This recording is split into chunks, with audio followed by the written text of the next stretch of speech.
મહેસાણામાં મોઢેરા રોડ પર 5 માંગો સાથે 9 દિવસીય પ્રતિક ઉપવાસ કાર્યક્રમ યોજાયો. સાંકડા બની રહેલા આઇકોનિક રોડના વિરોધ પ્રદર્શન સાથે 5 માંગો સાથે પ્રતિક ઉપવાસ કરવામાં આવ્યા. પત્રકાર ધર્મેન્દ્ર પંડ્યા દ્વારા 15 જુલાઈથી 23 જુલાઈ સુધીના 9 દિવસીય પ્રતિક ઉપવાસ કરવામાં આવી રહ્યા છે. મોઢેરા રોડ વિકાસ સમિતિ દ્વારા આઇકોનિક રોડના લીધે સાંકડા બની ગયેલા મોઢેરા રોડ પર ટ્રાફિક સમસ્યાનું કાયમી નિવારણ, રખડતા ઢોરોના લીધે થયેલ અકસ્માતમાં ઈજાગ્રસ્ત કે મૃત્યુ પામેલના પરિવારને વળતર મળે, અવાજનું પ્રદૂષણ વધારતા ટ્રેનની વિમાનોના ઉડ્ડયનનો ચોક્કસ સમય નક્કી કરવામાં આવે, સ્કૂલના બાળકો, સ્કૂલ બસ અને વૃદ્ધો માટે સર્વિસ રોડ બનાવવામાં આવે, વરસાદી પાણીના ઝડપી કાયમી નિકાલની વ્યવસ્થા કરવામાં આવે જેવી વિવિધ 5 માંગો સાથે પ્રતિક ઉપવાસ યોજવામાં આવ્યા. ધર્મેન્દ્ર પંડ્યાના પ્રતિક ઉપવાસને મોઢેરા રોડ પર ખૂબ મોટું સમર્થન મળી રહ્યું છે. રાધનપુર રોડ પરની સોસાયટી સહિત અન્ય વિસ્તારો દ્વારા પણ લેખિતમાં સમર્થન કરવામાં આવી રહ્યું છે.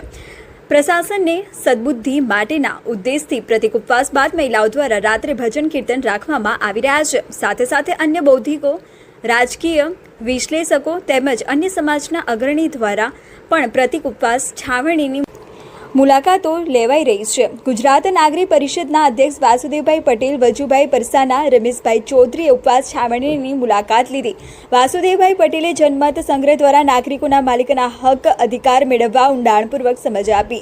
મતો આપીને ચૂંટીને મોકલેલા પછી બેફામ બની જતા ભ્રષ્ટાચારી નેતાઓને જનમત સંગ્રહ દ્વારા ઘરે બેસાડી દેવા હાકલ કરી.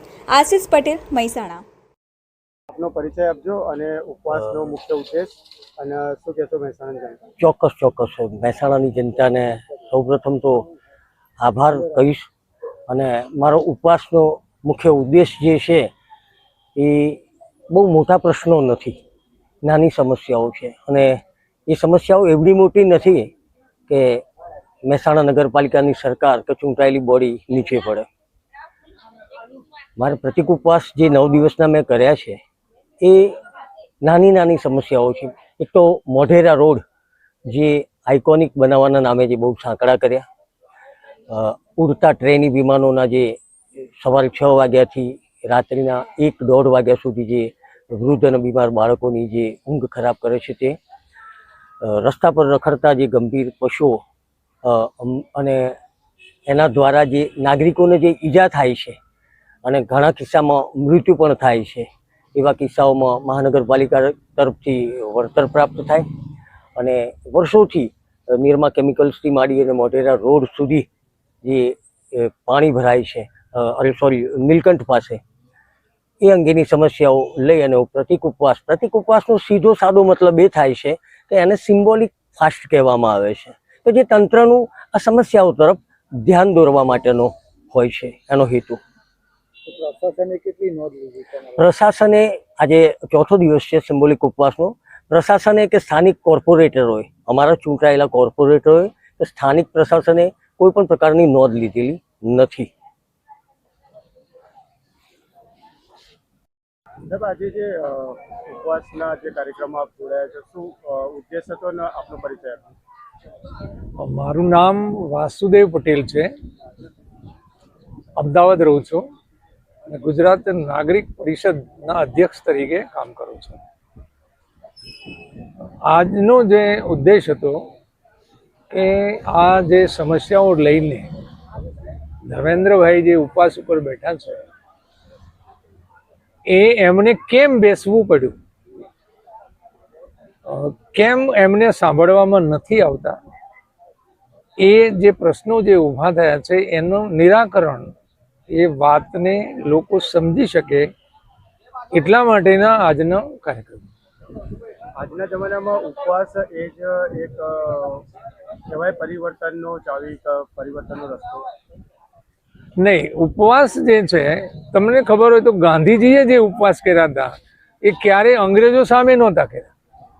ગાંધીજીના ઉપવાસ જેટલા પણ છે તમે જોશો તો બધા પ્રજાને બેઠી કરવા માટેના છે. એટલે આ જે ઉપવાસ છે, એ ઉપવાસ જે છે, હું તંત્ર સામે નથી ગણતો.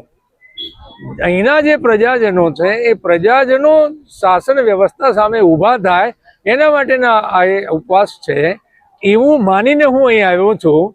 ઉપવાસથી સત્તાધીશ છે અથવા તો જેની મરજીથી આ બધું ચાલે છે એવા લોકો સુધરશે અથવા તો એમાં કંઈ ફેરફાર થશે, એ લોકો આવીને કામ કરશે એવું હું માનતો નથી. કારણ કે એમને આ પ્રકારની કોઈ દિશા જ નથી. ભ્રષ્ટાચાર કરવા સિવાય એમની કોઈ માનસિકતા નથી હોતી. એટલે કોઈ ઉપવાસ ઉપર બેસે એને સાંભળવો જોઈએ, એ પ્રમાણે આપણે કંઈ એની મદદ કરવી જોઈએ એવી માનસિકતા જ નથી. અને હું પણ એવું સ્પષ્ટપણે માનું છું કે ઉપવાસનું હથિયાર છે એ સત્તા સામે છે જ નહીં. ગાંધીજીએ ક્યારેય વાપર્યું નહોતું. એ તો આપણી સાથે જે લોકો છે એનું જાગરણ કરવા માટે છે. મહેસાણાની જનતા અને એની સમસ્યા એ બારામાં શું કહેવા માંગશો?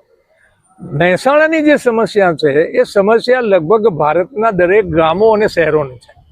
મહેસાણાની જે સમસ્યા છે એ મહેસાણાના જે નાગરિકો છે એ નાગરિકોને આવેદક બનાવી દેવામાં આવતી જે વ્યવસ્થા છે એ છે. જો મહેસાણાના જે નાગરિકો છે એ માલિક જ હોત અને આ જે તંત્ર છે એ જો નોકર સેવક હોત તો આ સમસ્યા આવત જ નહીં. એટલે મહેસાણાના લોકોને એ સંદેશ આપવા હું આવ્યો છું કે તમે જનમત સંગ્રહ કરીને તમારા માણસને મોકલો વિધાનસભા સુધી, તો સ્થાનિક સ્વરાજની સંસ્થા જે છે એમાં લોકોને માલિક બનાવી શકે એવો કાયદો થઈ શકે છે. આ કાયદો મેં લખ્યો છે, મુખ્યમંત્રીને સબમિટ કર્યો છે. એટલે તમે જનમત સંગ્રહ કરો અને શરૂઆત બૂથથી કરો. અને આ જનમત સંગ્રહ છે એ સુદર્શન ચક્ર જેવું કામ કરશે અને તમારા ધારેલા પરિણામો છે, તમારી જે સમસ્યાઓ છે એ બધાનું સમાધાન એમાંથી નીકળશે. એ સંદેશ આપવા માટે આવ્યો હતો. આટલું કર્યા પછી પણ ઉમેદવાર લાસ્ટમાં નીકળી જાય, બહાર ફરી જાય, કાં તો પછી કોઈ કારણસર, તો એ બારામાં શું કહેવા માંગશો? કેમ કે એ બધું થતું હોય છે. અત્યારે જે ઉમેદવાર આવે છે એ બે પ્રકારના હોય છે. એક રાજકીય પક્ષ ઉમેદવાર બનાવે છે અને બીજું વ્યક્તિ પોતે ઉમેદવાર બને છે. હવે એ પ્રજાને તો ક્યાંય જવાબદાર જ નથી ને. એટલે પ્રજાને જવાબદાર છે એવી વ્યક્તિને પ્રજા સાથે જ્યારે મોકલશે ત્યારે એ ન ઉમેદવાર બેસશે ન ફરી જશે અને જે એને કમિટમેન્ટ કર્યું છે એવો કાયદો વિધાનસભામાં જઈને બનાવશે.